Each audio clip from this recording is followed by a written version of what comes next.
On the 10th of July 1999, about 40 cult members of the Black Axe Confraternity found their way into the school premises of the Obafemi Awolowo University in Osun State. They came with guns, axes, and machetes. They had come for one thing: blood, heads, and flesh. Well, three things. A full-blown attack was launched at the students while they were in the middle of a kegite celebration. This attack will go down in history as one of the most violent cult-related activity in Nigeria. It would also be termed the Obafemi Awolowo University Massacre, or the OAU Massacre for short. A deadly event that cost the life of 5 students, injuring 11 others. But the only problem is, unlike other cult-related violence that we've seen in later years, where it usually involved 2 cult groups fighting at each other, the OAU Massacre was not a cult-on-cult violence. It was a fight, or should I say a feud, or should I say a beef between the Black Axe Confraternity members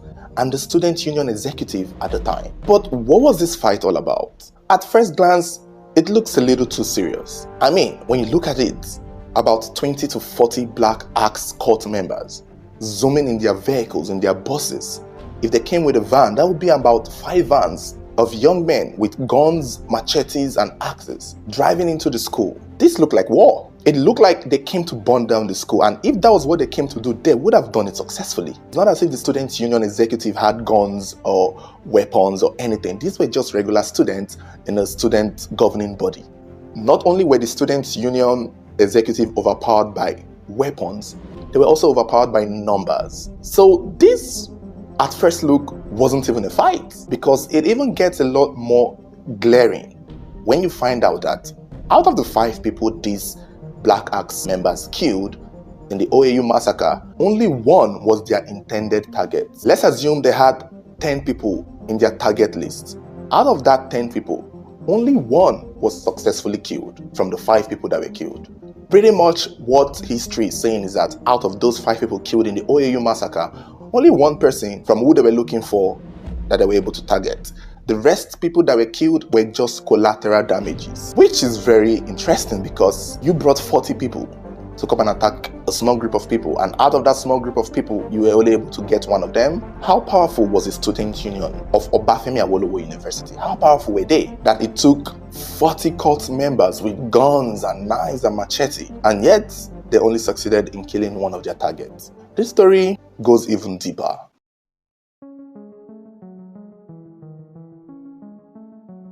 Now, the successful target of this Black Axe member was a young man named George Yemi Iwilade, also known as Africa with a K. He was the Secretary General of the Student Union at the time, and he was one of the targets on the list. Another person that they targeted was the Student Union President, Lanre Adeleke, who they call Legacy.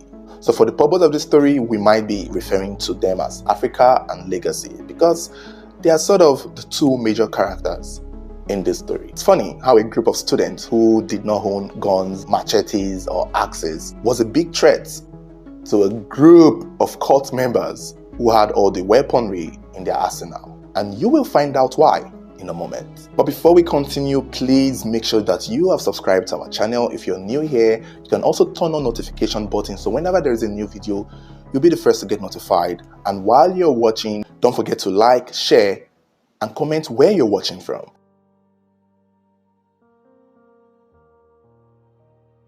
You see, from my own point of view, the OAU massacre appeared to be a show of power, some kind of show of presence, a show of oppression by the Black Axe Confraternity members, based on the fact that they came in that number for the amount of people they were coming to target. However, in the broader light of the story, this was a case of revenge.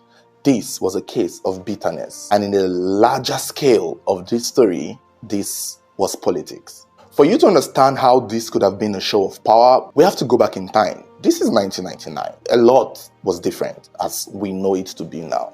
For those who were around that time, hopefully you will remember certain elements that would make this story a lot more clearer to you. Back then, it turned out that confraternities was still very much on the come up, especially in higher institutions. However, when it came to Obafemi Awolowo University, at the time, the student union government believed that their campus was free of cultism. It is believed that this student union government fought hard to not let the cultism that were operating in other universities show up or have a ground in their campus. The student union government believed that their school was peaceful. Students could go out at any time to read in their classroom and come back without the fear of being harassed, robbed, or raped. Girls could come by boys' hostels or the boys' lodge and, not be afraid of being harassed. There was this perception of freedom that they had, which could have been very plausible, which when you read up on the story, it is very believable that at the time,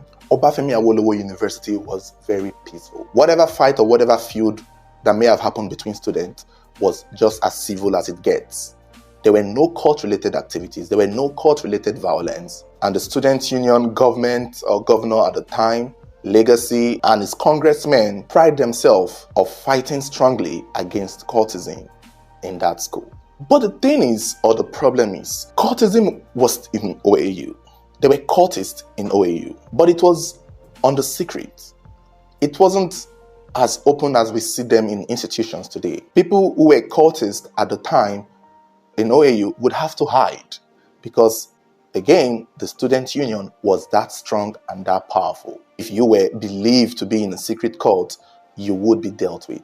So this is where the show of power begins. The student union were that powerful, so powerful that cultists were the ones afraid, and they were hiding. And that brought the illusion that cultism was not in the school, and that the school was very peaceful, which it was, and that is a fact. But for how long though? How long? You gotta put in mind that the student union president, Legacy, was in his 400 level in 1999, and the rest of the other members were also on their different levels. So I want to believe prior to 1999, the school was still peaceful and free from cultism. It wasn't like a thing of there was cultism and they fought them and kicked them out. Like I said, cultism was on the come up in various universities, and they were still trying to find their footings in every school possible, except that the student union in OAU were putting their foot on the ground and they were resisting strongly, discouraging it, making it clear, and protesting it. However, everything would change on the 7th of March 1999, 5 months before the tragic incident.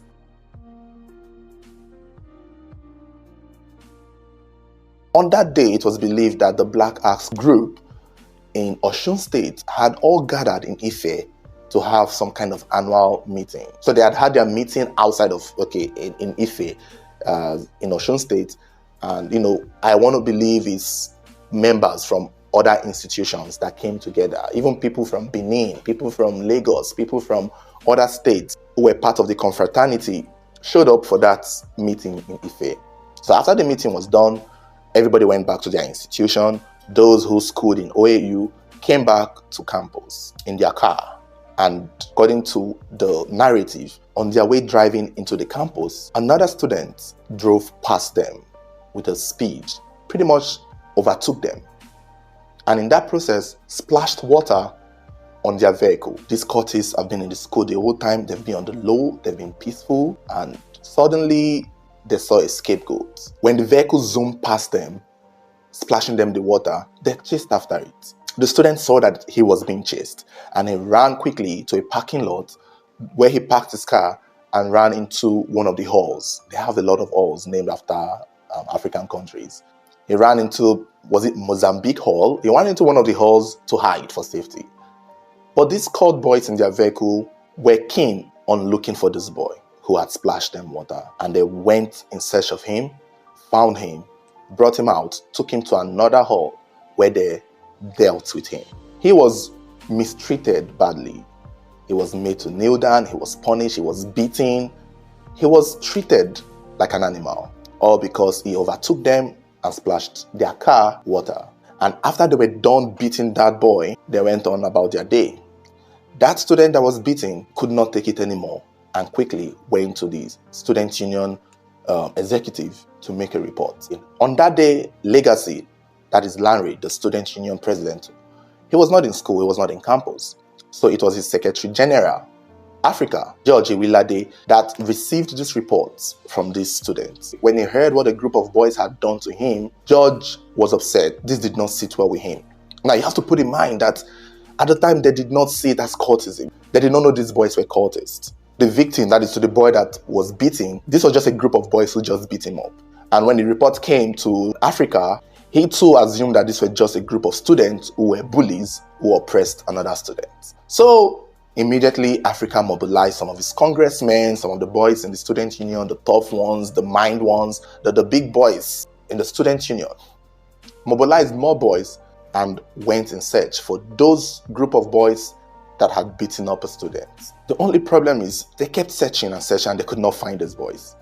They went everywhere, they could not find these boys. All the halls they checked, girls' hostel they checked, classrooms they checked, cafeterias they checked. They even saw their vehicles parked in the parking lot, but they still did not know where these boys were. Where were these boys? How would they come to school, beat up a student, and just disappear?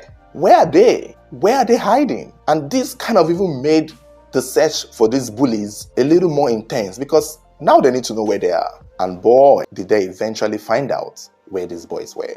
The fact that this group of boys beat up one student was a threat to the peace that OAU has been enjoying for the last few years. Was a threat to the effort and the work of the student union government that have been trying to make it bully-free, oppression-free, and make it really peaceful for every student. So, hearing that a student was brutalized by a group of boys because he splashed water in their car was like a big offense, and the student union was ready to take those boys down, punish them, and probably use them as scapegoats not to ever bully and oppress another student. But they kept searching for them. They were looking for them. Where were they? Who are these boys? Are they even students? At a point, Africa began wondering.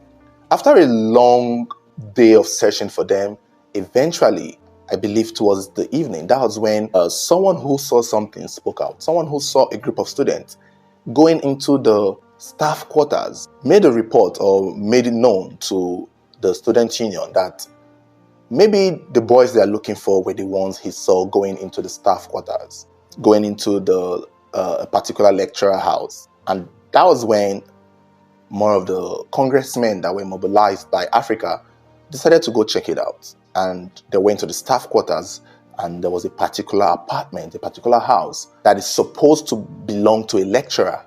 And when they went there, they noticed the back door was locked, but they weren't so sure as to if anybody was inside. But just as they were about to leave, because they did not believe students would be in a lecturer's house, in a staff quarters. That is for staff.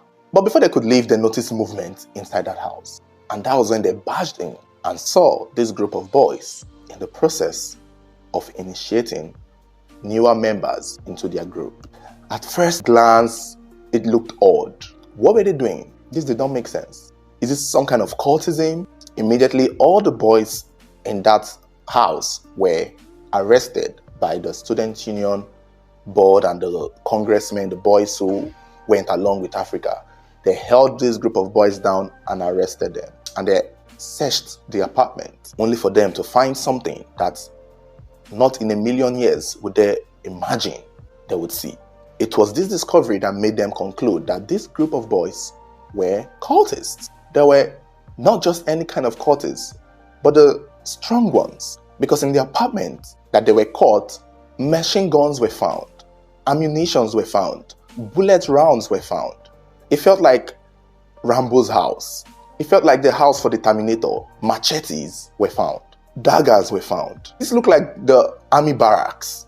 The lecturer's house felt like an army barracks. With so much weapons, they realized that this is even way more than cultism. Were these boys cultists or were they criminals? What is all these weapons, bullets, and guns doing in this lecturer's house? Africa and his boys took these boys away to one of the halls and put them under arrest. More students gathered, more students were informed. This discovery was a big shock to a lot of students. They were looking for a group of bullies, and they ended up finding a group of thugs with guns and knives and weapons. Machine guns, not even hunters' guns. Clearly at this point, everything had changed. If they only caught the boys, it would have probably been different. They would have been treated for bullying the student. But right now, they caught the boys and saw the weapons. So this was not a case of bullying again. It was clear to them at this point that their plans was more than just molesting a student. These guys had bigger plans for the school. And during the interrogation, these cultists that they caught started making a confession. They admitted that they were of the Black Axe Confraternity and that they were in the process of initiating new members into their confraternity. Some of the members that they were even trying to initiate were not students of the school, they came from other schools. And Africa, in his own thoughts, felt like, first of all, naturally, they were supposed to take these boys to the school authorities, to the security team, call the school management, and report them. That is what they were supposed to do. However, Africa was like, wait a damn minute. Why were you guys in a staff quarters, in a house that was supposed to belong to a lecturer? This is where it dawned on them that something still wasn't right. I mean, if this group of boys were caught in the backyard of a classroom, it would have been maybe different. If they were caught in a hostel, different. If they were caught in a lodge, different. If they were caught in a bush, totally different. But they were caught in a secluded area of the school campus. The area meant for the staff of the school, the lecturers, the management, the VC. For them to have access to that apartment, it was questionable. And when Africa asked the boys again how they were able to, get there to do their initiation, how did they get there? That was when one of the boys confessed that it was a senior member of the school's management that gave them access to that apartment, which meant that somebody in the school board, in the school government, somebody running Obafemi Awolowo University, one of the senior top staff, was aware that a court initiation was going on in the staff quarters of the school, in an apartment that was filled with machine guns and different kinds of weapons. When Africa heard this, he knew that reporting these boys to the school management was not a smart thing to do. Reporting this boy to the VC was pretty much just giving a rebellious child back to the mother. And so he thought that the best thing they could do was to call the police and inform the police at Moore police station. I don't know if it's Moore police station in Osun State. And the police came, picked up these boys, picked up their weapons, and had them arrested. The first battle has been won by the student union. They've succeeded in fighting off these court members, even with their massive weapons. How powerful.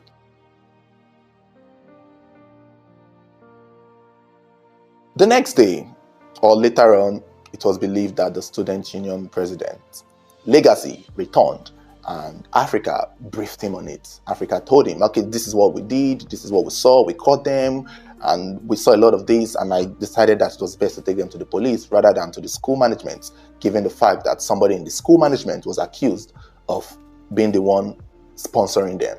And when Legacy heard what Africa did, he agreed. According to him, he believed that was the right thing to do. But Legacy was like, okay, the school still need to know what happened. Remember, this is 1999. Not everybody had a phone that they could film and upload, that it would be all over the internet the next day. It is possible that the school management did not still know what was happening because all this had been taken care of by the student union. So Legacy decided to write a letter informing the school management, the board, of what had happened. And in that letter, he revealed that the students that were caught accused the senior member of the school's board of being aware and being involved and even sponsoring them, giving them the place to do and carry out their court activities. This accusation was very strong because the person being accused was the vice chancellor of the school. Enters Professor Wale Omole, the vice chancellor of the school at the time. He was the one that the cultists accused of giving them access to use that apartment and giving them the weapons to keep in the apartment. This was a very strong accusation. I cannot imagine how serious it must have been. And when this letter got to the school's management, the next move that was taken feels like a game of chess. This is when you know that there's a Cold War happening. Because to me, when I had to look at it, I was like, the court boys have been caught. They've been arrested by the police. The weapons have been handed to the police and their investigation was ongoing. The school was peaceful. There was no chaos. There was no threat to life. The school was back to normal. Like the Powerpuff Girls, the student union had saved the day. So when the letter was written to the school's management, the intention for Legacy was that the VC would deny having any relationship with these people. The VC would address the student and be like, that is a lie, I don't know who they will be punished, they will be dealt with, as expected. But guess what was done? Immediately, the letter got to the management. The school was shut down. And I think only the VC had that power. So, believably, it was suggested that Professor Wale Omole shut down the school and told every student to go home. I don't know why. I'm not sure of the whether it is possible that they may have cited that, okay, let's all be careful since they've seen something as big as this. They need to investigate. They need to be sure that there are no more students with weapons. That could be a possible reason why Professor Wale Omole would want to shut down the school. Because if he had seen such massive weapons, like, let's assume he's innocent of the accusation. If indeed he really cared for them, it's a good reason to shut down the school. Maybe because he wanted to check for if there were more weapons there.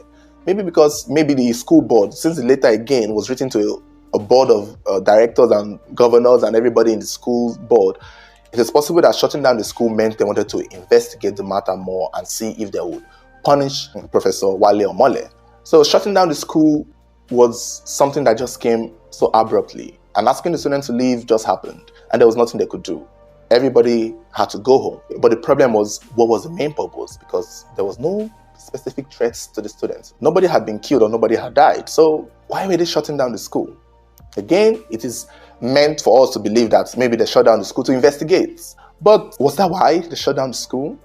Because what happened next kind of suggested otherwise. What happened next felt like it was a war that was ongoing. Felt like a game of chess. Felt like the cultists had made their move, the student union had made their move. Now, it was for someone else to make a move. And the school management has entered the chat, because right after that accusation was brought to the open, every student was asked to go home. And this was around March in 1999. Remember, the massacre happened later in July. So around March of 1999, everybody went home. So they were home around March, April, May. It was in June, 3 months later, that the school reopened. By this time, the scandal was dropped down. Nobody was talking about it. In fact, I think Professor Wale Omole may have actually faced the committee and he may have denied it. Obviously, I don't see anybody admitting to it. He may have denied it and the school board may have believed him because it's ridiculous. But while these boys were at home waiting to be called back to school, something was going on in Osun State.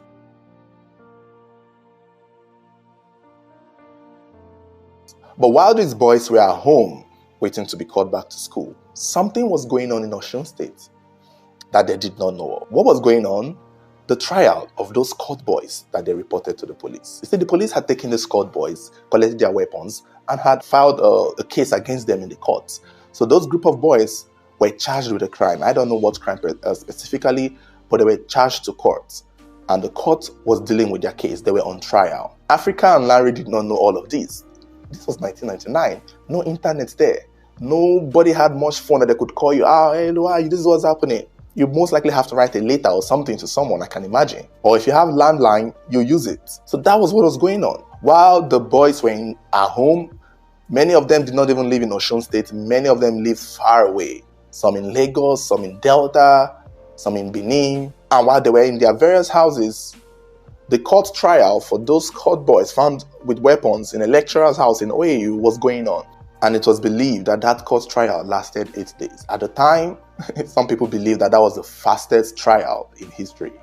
8 days for a group of boys caught with massive weapons. And not only did the trial last 8 days, the boys were discharged and the case was thrown out.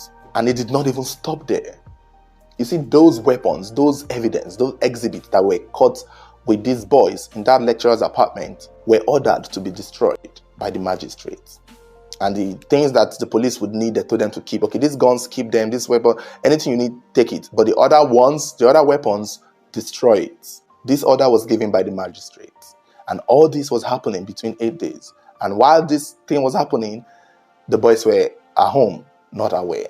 It was in June when the school reopened that they came back and learned that those boys had been tried and they've been found not guilty and the case has been thrown away.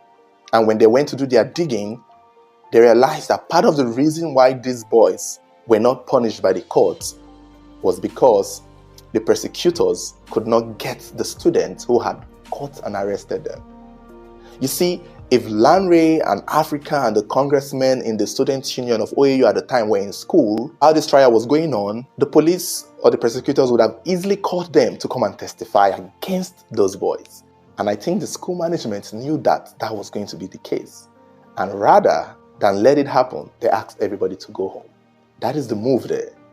Because when this Lanre, the student union, when they resumed and they did their findings, they learned that it was the school's management, it was the school who sponsored the legal fees of those students that were arrested. It was the school who facilitated the release of those boys. Not their parents, not anyone, but the school. Why is the school fighting so hard to release a group of boys that were caught with guns, knives, and weapons and machine guns in a lecturer's house in OAU? This did not sit well at all with Africa and Legacy. This did not sit well with the student union of the school at the time. This felt fishy.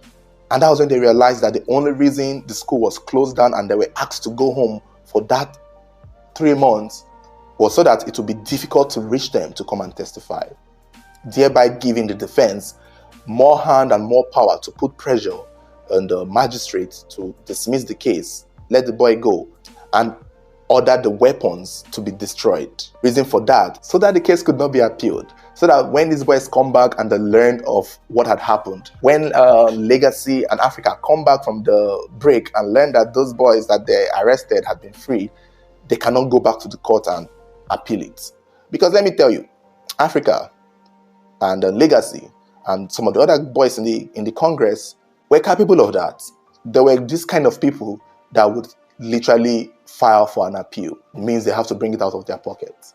But they could not appeal the case now because all the evidence had been destroyed. So the second battle has been lost by them. They didn't win exactly. I mean, they thought they won when the boys were arrested, but now the boys have been released, which meant that in lame terms, they'll be like, okay, Student Union 1, Black Axe 0. But now that the Black Axe students have been released, Black Axe 1, Student Union 1. So it's 1-1 per se, isn't it? Well, it gets worse.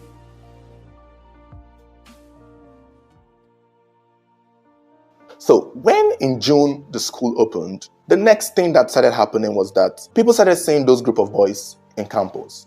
Those boys that were arrested with guns and weapons, carrying out initiation in their cultist group, were being spotted in school, attending classes. Other students who were aware of what they had done or how they have been caught in that situation were uncomfortable. How do you feel going to class with somebody you saw being initiated or initiating people into cultism? Somebody you saw with machine guns, knives, and daggers. A lot of students were uncomfortable when they started citing these boys back in school. And it was reported to the student union.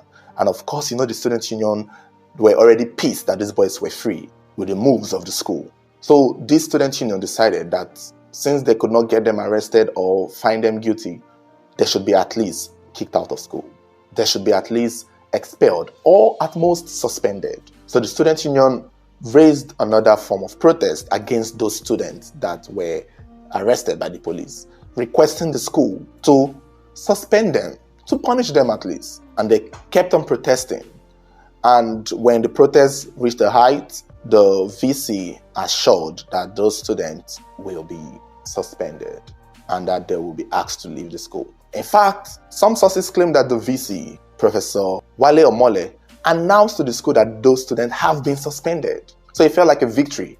But the thing is, after the announcement that these boys have been suspended, the boys were still being seen in school. It's like, wait a minute, you said you suspended them. Why are they still here? Let them go. Kick them out. In the defense of those boys, it was only announced that they were suspended. But those boys had not gotten any letters.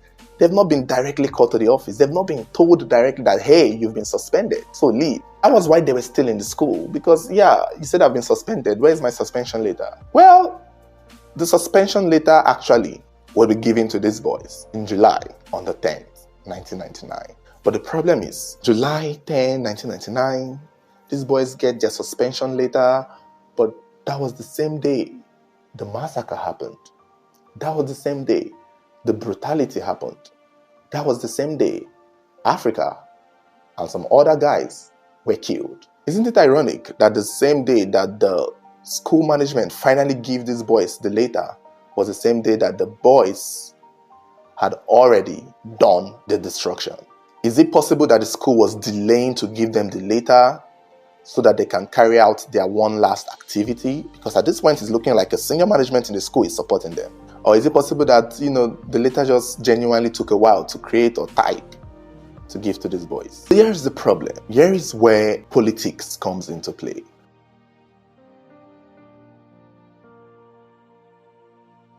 At first glance, it looks like this was a fight between the Black Axe Confraternity and the student union.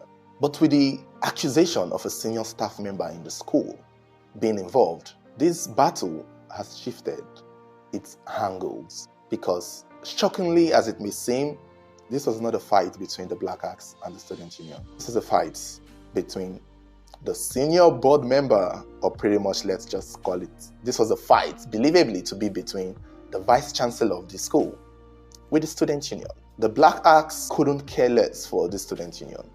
The Black Axe actually didn't care for Lanre or Africa. Somebody else cared more. Yes, it was clear that this student union were doing their best to minimize or reduce or fight back cultism. But who cares? Cultism was still there. These Black Axe people were still meeting and doing their thing.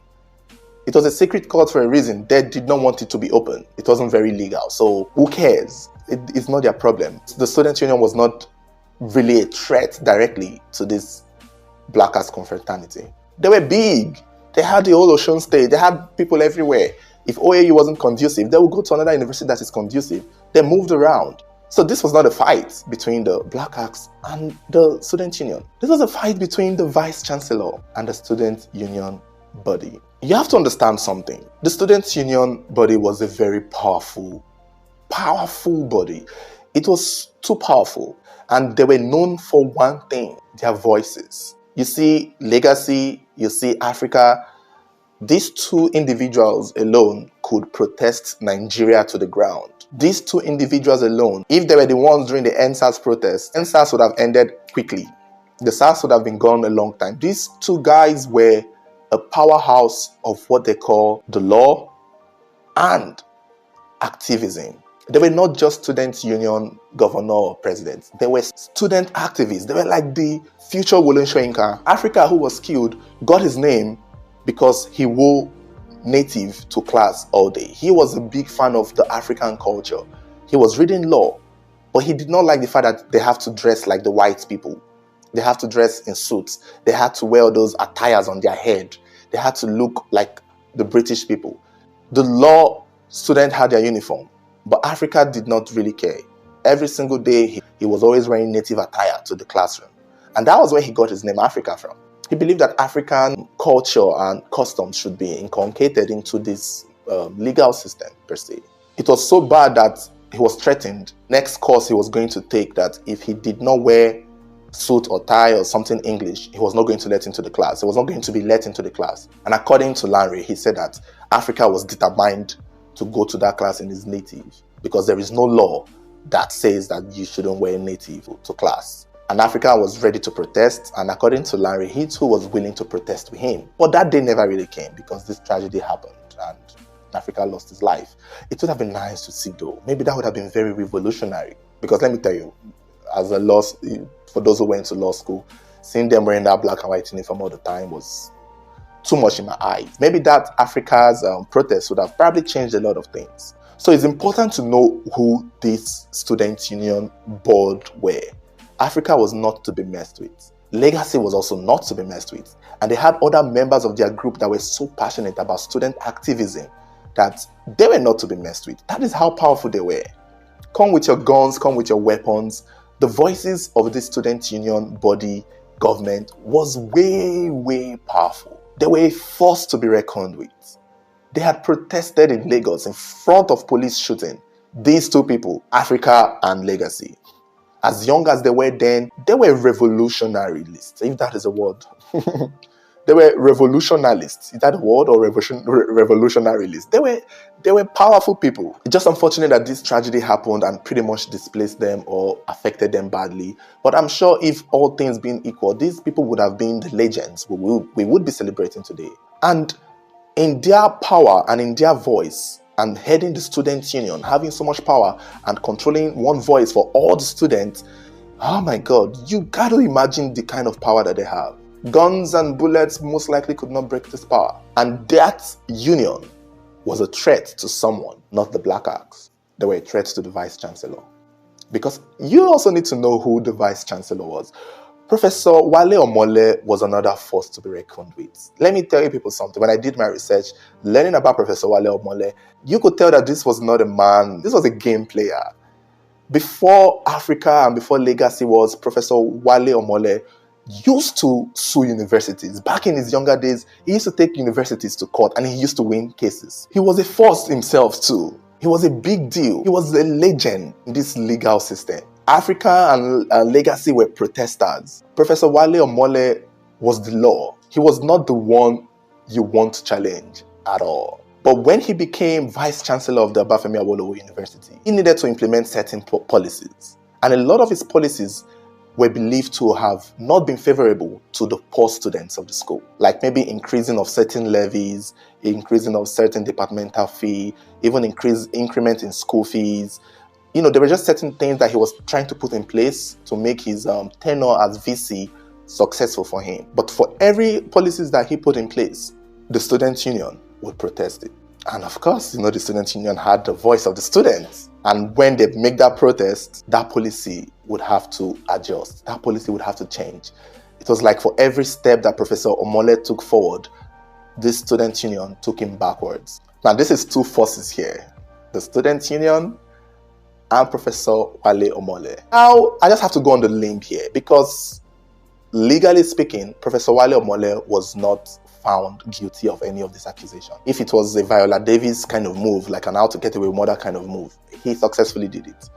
But he had actually denied associating himself with these criminals, with these cultists. He denied taking part in the July 10 massacre. He said he did not know, he did not organize it, he did not call for it. There was no strong evidence apart from the fact that these cult boys were accusing him. He could easily argue that it was the student union that was making them make that accusation. Because at this point, it was a fight. But nothing around or nothing was said about Professor Wale Omole being found involved with this cultist, apart from the accusation that we know now. So he was never tried, he was never taken to court, he was invited.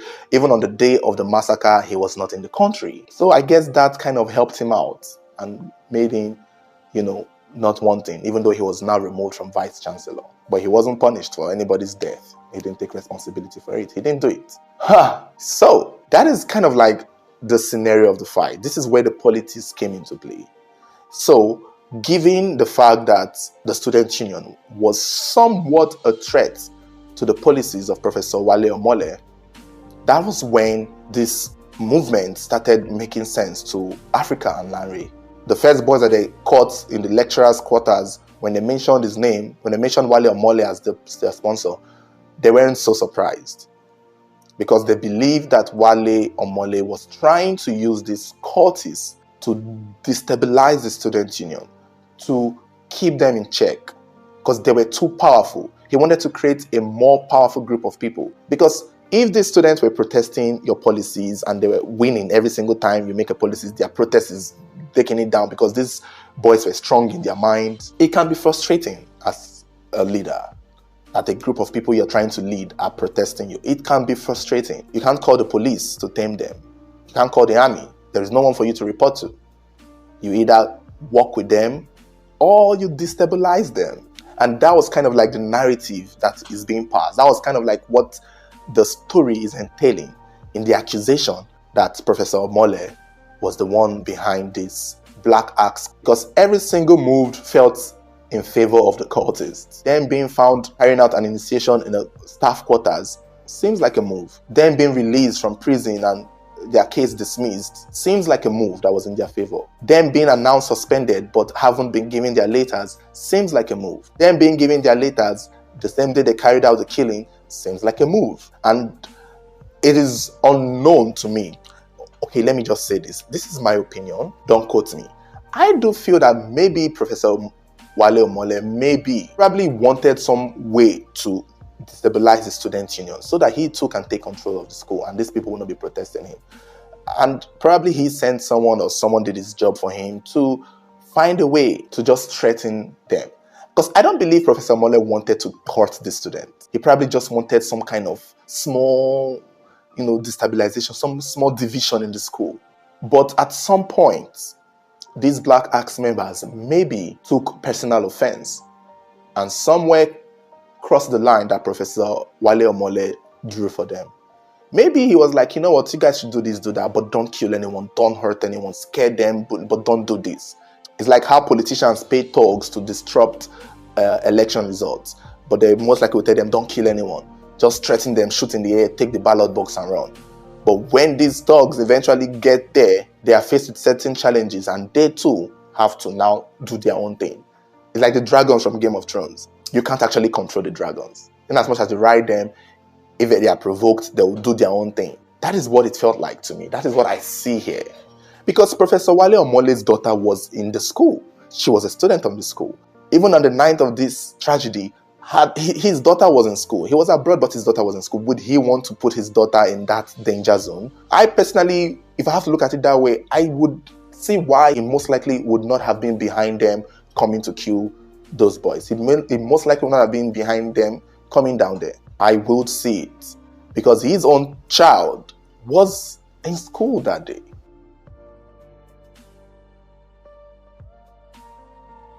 So on that day, the 10th of July 1999, the day that this massacre took place, it didn't start on the 10th. Maybe the events that led up to the killing did not start on the 10th.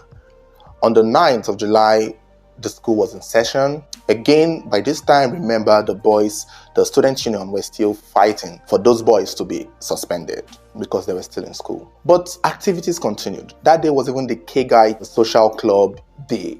The K-Guides are a group of people who come together, a group of social boys and girls. They come together to drink. It's like a palm wine group of people. They drink and sing and chant and do some kind of gyration. They're not a cult. I don't know if they are now, but at the time they were just meant for gyration and celebration. So they were having their bonfire night, they were enjoying themselves, they were drinking. So that day, it is believed that the K-Guides wanted to induct Africa into their group. They wanted Africa to join them, but Africa did not drink. He really didn't care much.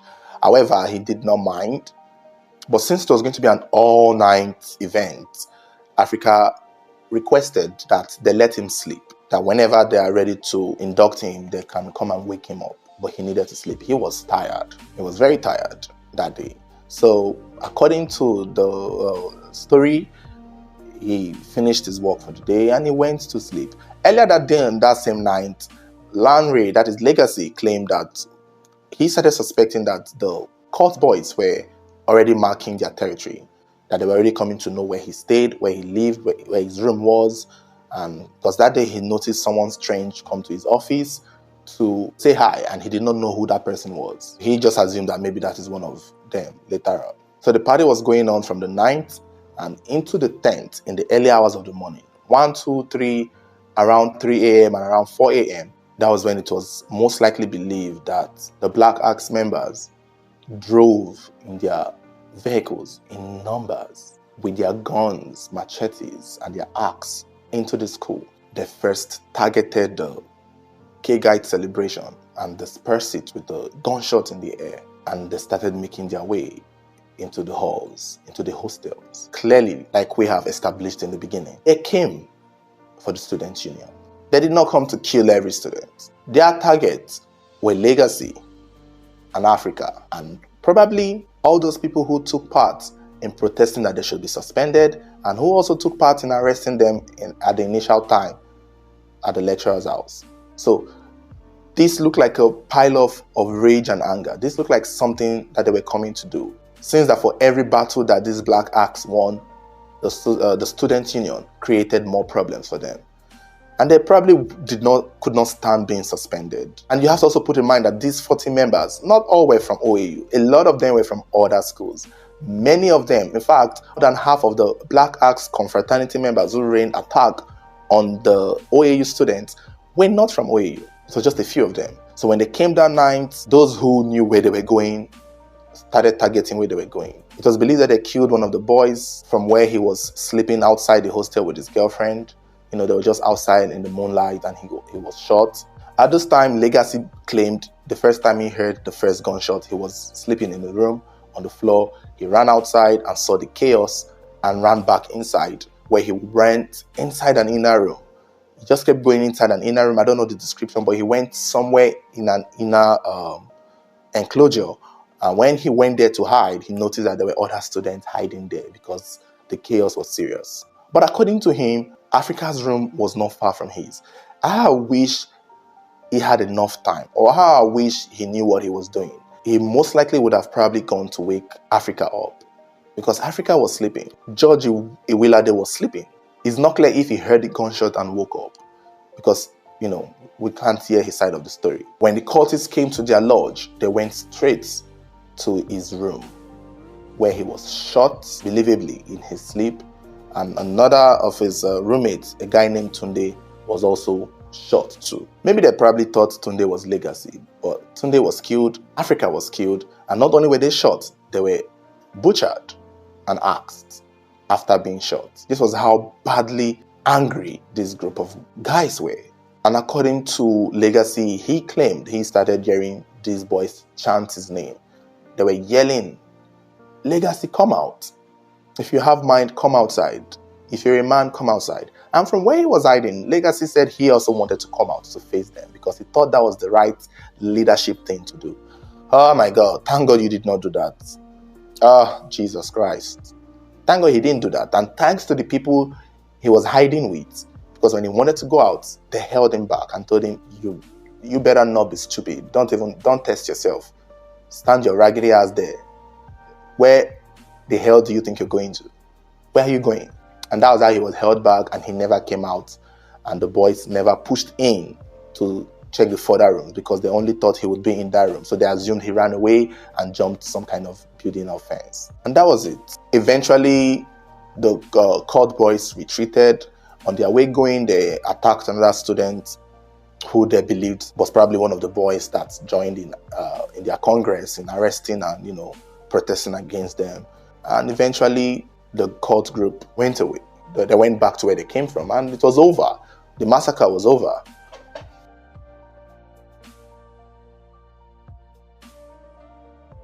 By daybreak, it was clear that something had happened. Africa's body was found in the worst state you could ever imagine it. Tunde's body was found in the worst state you could ever imagine. The other students who were killed downstairs were also counted. Those who were injured were rushed to the hospitals, about 11 of them.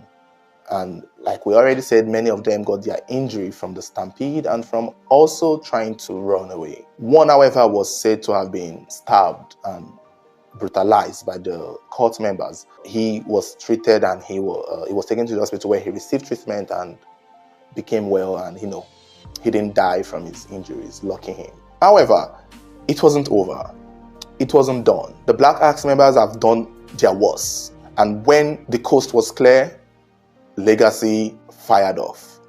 After trying to get everybody the help that they needed, he ordered that the congressmen, because everybody was angry, all the other students who came out from their hiding saw what had happened, were furious. The students' union was enraged. This was war, pretty much.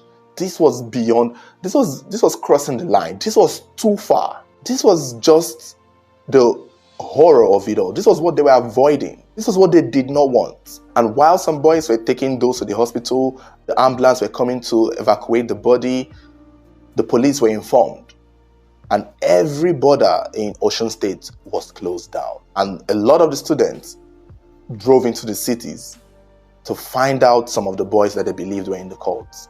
See those students that they wanted to suspend? They know them. Everybody knows who you are. And those boys were found and rushed and targeted in their homes, and many of them were caught and arrested. Some were caught trying to leave the state in their taxis or in the bus. And the number of people that were caught were immediately arrested. And that was when they confessed of being a part of the massacre. They confessed and told the whole world that, yes, there were about 40 of them, and many of them came from other schools. Now, the only problem is, in their confession, They wanted to know the motive or who sent them. Were they acting on their own because they were hurt by what the student union was doing to them or doing to their members? Or did someone put them up to it? In the confession of these boys, they again implicated Professor Wale Omole, saying that he was the one who sponsored, saying that he was the one who gave them money. And in the investigation, it turned out that the buzzer of the school confirmed that money was taken out of the school's account and was given to a strange man who they believed gave to the court boys, which means a senior member in the school was literally facilitating these cult activities. And it's just so unfortunate that only Professor Wale Omole's name kept being called. No other senior member was called. Is it possible that Professor Wale Omole was taking the fall for another senior member? Is it? Or was he really the one sponsoring this group of boys? This tragedy was just horrible and horrifying. Africa did not deserve to die like that. It was heart-wrenching. The group of boys that were caught and arrested were charged to court. At this point, this became a national thing. A judicial panel of inquiry was set up to investigate these things. And every finger kept pointing at the professor. But the only thing is, when the professor was called and summoned to the panel of inquiry, he was able to prove that he was not in the country on that day. So it was hard to pin him to be the one who ordered money to leave the school's account because he was not around. And at the same time, too, his daughter was in the school. Some group of boys even beat up his daughter because they thought it was the father that was behind it. And I think that maybe gave the idea that he maybe wasn't the one. As ironic as it may seem, the OAU 5 still haven't gotten their justice. Up till this day, it's unclear what justice meant, but the case just stalled for a very long time. It's not clear if those court boys who were arrested were eventually punished. It's not very clear. Up to now, like I said, Legacy is still fighting for justice for his friends that were killed in the massacre in 1999. So what happened to the case? Was justice ever given to the OAU 5? You see, the students of the OAU did their best. A lot of these cultists who attacked them were apprehended. Many of their students had to travel to other schools to find some of the culprits that were most likely there. The few that they arrested made confessions and mentioned some of the names of the other boys and the schools they could find them. And over time, a lot of legal stuff was carried out. With all their confessions, it started tallying. It made sense. Some of the boys, about 40 of these boys were arrested eventually at different times and at different places. And the case was going on and on for a while. The case was looking fruitful for a while. Even the panel of judicial inquiry, after they carried out their own investigation, concluded and called for the arrest of Professor Wale Omole and also called for justice for the boys. But that was just a panel of inquiry. In the end, one thing that probably stalled or made this case very difficult was the fact that eventually some of these boys that they caught who made their statements were released. And I think that is the problem. After their release, they were never found again. It was time to appeal the case. They could not find these boys again. Some of them ran away for good. Some of them vanished into thin air. And I feel like it's the time that this case happened. Because we saw the case with Hadiza Obo, where her killers were waiting trial and they were granted bail and they were never found again. Because back then there was no other means of identification. For you to have to find someone, you have to go to their house and their address. You could not go through their phone numbers, you could not track their mobile phones because there wasn't any of these things. So when you eventually catch a criminal at the time, it's best to keep that criminal because the moment you let the criminal go, the chance of you finding them again would have been very, very difficult. Professor Wale Omole was never tried or arrested. Some of the boys, a lot of them were released. Eventually, the case stalled and became difficult. So justice for the OAU 5 was never achieved. Can it still be achieved? I don't know. I honestly don't know. I don't know enough of the details. This is just the surface of the story that we know of. It's the politics of things. But one thing that I feel is clear, one thing I can see clearly in this story is that the school management or someone in the school management was clearly involved in this chaos. The Black Axe students that were involved in this case were clearly used by the powerful person in the school's management. That is why I don't think it was the Black Axe versus the student union. It was a powerful member of the school's management versus the student union. This is something that is clear to me. That is just what I think. And that is the thing with using people. And we've seen this happen in politics a lot. Political talks, this is just political talks. I just feel like once you have to send someone to do your dirty job, that is all you need. A lot of these thugs that we've caught trying to steal ballots, that have been beaten and tortured, and they have mentioned the names of the people who sent them, what could be done? They will end up becoming the leaders of the country. So it's hard to really go deep into this when a group of thugs were sent.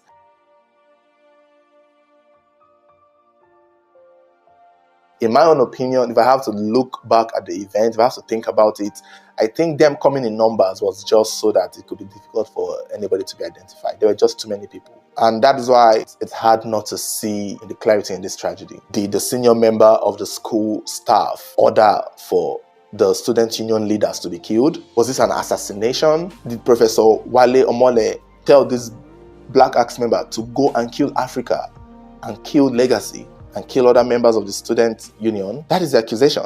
The boys that were caught claimed that they were sponsored by the man. But it's one thing to sponsor a cult group, give them weapons. It's another thing to tell them to go and kill someone.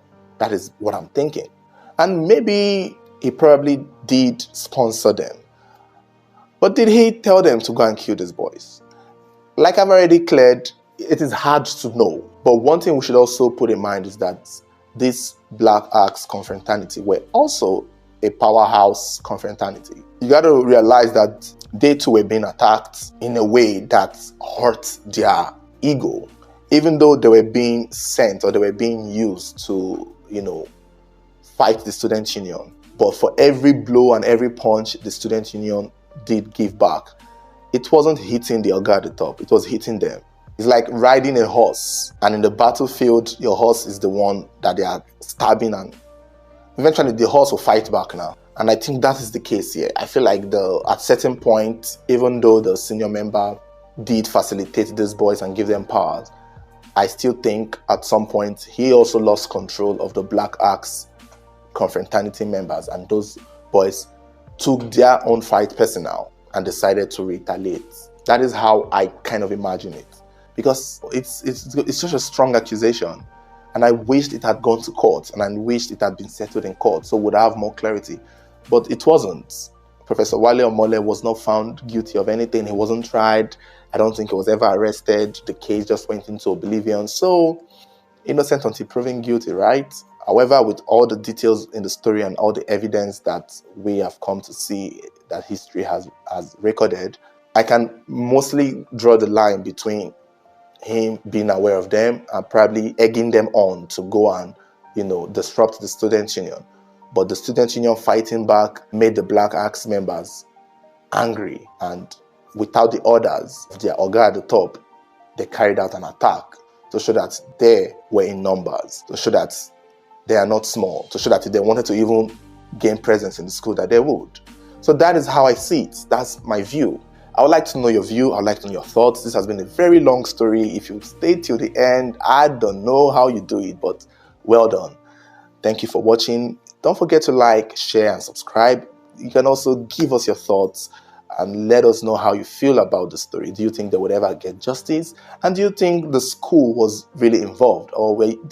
Because there's an argument that the student union were just trying so hard to get rid of the Professor Wale Omole. There's the flip side of the story that the student union were the ones who were trying so hard to victimize this man and get him fired, creating all the accusations and creating everything and creating a scenario. But that is just, I don't believe those people, because I believe the student union. I feel like the student union would not want to go through that extreme hand to get him out. I don't think so. But some people argue that in favor of the professor.